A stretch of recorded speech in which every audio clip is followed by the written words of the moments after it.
지난 시간에 본 것처럼 선지자 엘리야는 아합에게 수년 동안 가뭄이 있을 것임을 선언하면서 바알이 아닌 하나님께서 비와 이슬을 내리게도 하시고 멈추게도 하시는 분이심을 증거합니다. 이는 아합은 물론 그가 섬기는 바알에 대한 도전이기 때문에 아합은 엘리야를 죽이려 했습니다. 이 하나님께서 엘리야를 보호하시죠. 먼저 하나님께서는 여기를 떠나 동쪽으로 가서 요단 앞 그릿시냇가에 가서 숨으라고 하십니다. 여기는 아합의 왕궁이 있는 사마리아를 말합니다.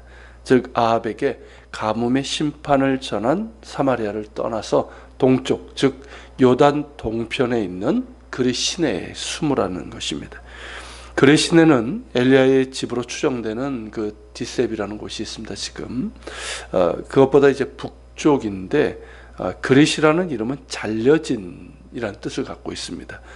즉 깊게 잘려지고 패인 골짜기가 있는 그런 시내임을 의미하는 것이죠. 우리식으로 한다면 산간벽지에 흐르는 시내에 해당이 될 겁니다. 그런 곳이기 때문에 그릿시내는 사람들이 그렇게 사는 그런 곳은 아니기 때문에 숨기는 좋지만 반대로 먹을 것을 구하기는 어려운 곳입니다. 이에 하나님께서는 까마귀를 통해 빵과 고기를 아침 저녁으로 엘리야에게 공급해 주셨습니다. 이런 하나님의 돌보심과 또 공급하심은 주의 종에게 큰 은혜였고 날마다 새롭게 하시는 위로의 은혜였습니다. 아합과의 싸움은 이제 시작이고 앞으로 긴 싸움이 이어질 것 아닙니까? 그 시작에 있어서 하나님의 준엄하신 심판의 메시지에 순종하여서 담대히 전했지만 그에게 찾아온 것은 살해의 위협이었고 숨어 지내야 되는 고난이었습니다. 그러나 그를 숨기시고 돌보시고 먹이신 하나님의 은혜는 자신의 부르심이 무엇이며 왜 자신이 거기 있는지를 알게 해주시고 또한 앞으로도 함께 하시는 은혜에 대한 믿음으로 이어지게 된 것이죠. 그렇게 까마귀로 먹이시고 돌보시면서 엘리야는 더욱 하나님을 신뢰하는 사람, 오직 하나님만 바라보며 나아가는 하나님의 종으로 훈련되게 됩니다. 이것이 그릿시내가에서 있었던 일입니다. 그리고 여기에서 하나님이 보내주신 까마귀라는 그런 용어가 나온 것이죠. 이 말은 사역자들이 많이 쓰는 표현인데 선교지나 개척교회나 어떤 사역을 할 때 어려움을 겪을 때가 많고 도움이 간절할 때가 있습니다. 그때 선교사나 목회자 등 사역자들은 하나님께 엎드려 구할 수밖에 없지요. 그런데 많은 경우 하나님께서 여러 사람들과 또 다양한 방법으로 채워주시는 것을 체험하게 됩니다. 오히려 인간적인 수단이나 방법을 동원하지 않고 엎드려 기도하며 하나님의 도우심을 구할 때, 그리고 이 일이 정말 하나님께서 기뻐하신 일인 경우 하나님께서 때에 따라 또 정확하게 채워주시는 것을 경험하게 됩니다.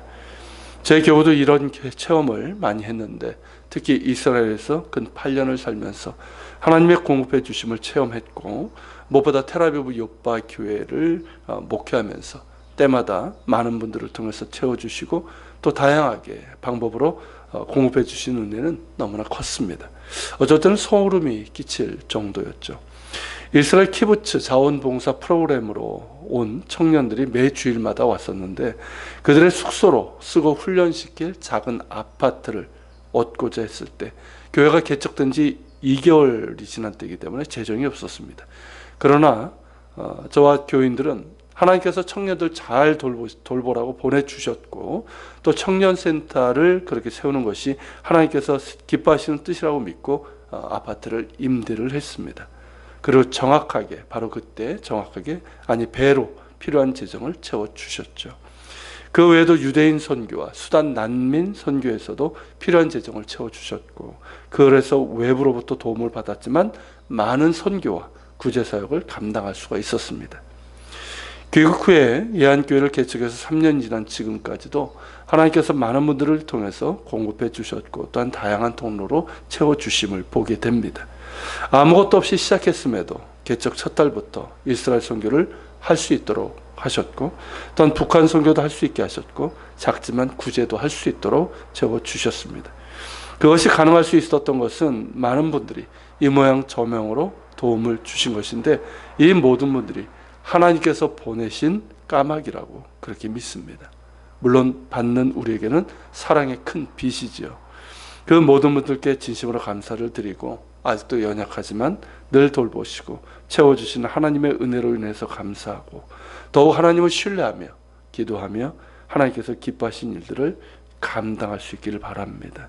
그런 가운데 오직 주님만 주인이신 건강하고 아름다운 교회를 세워나가고 그런 가운데 우리가 받은 사랑의 빚을 선한 일들로 갚아가는 교회가 될 수 있기를 소망을 합니다. 기도하겠습니다. 오늘 말씀을 기억하면서 기도합시다. 당신의 뜻에 순종해서 나아간 당신의 종, 오히려 살해 위협을 당하고 고난 가운데 숨어 지내는 고난 가운데 있지만 그 가운데서 돌보시고 또 까마귀를 통해서 먹이시는 하나님의 그 은혜를 봅니다. 이런 은혜가 우리의 삶 가운데 있고 특별히 사역자들에게 또 있음을 압니다. 그러게 주님, 우리가 더욱더 주님을 신뢰하며 또 바라보게 하시고 또 주님, 더욱더 주님께서 기뻐하시는 길을 갈 수 있는 저희들 될 수 있도록 인도하여 주시옵소서. 우리 같이 기도하며 나아갑시다.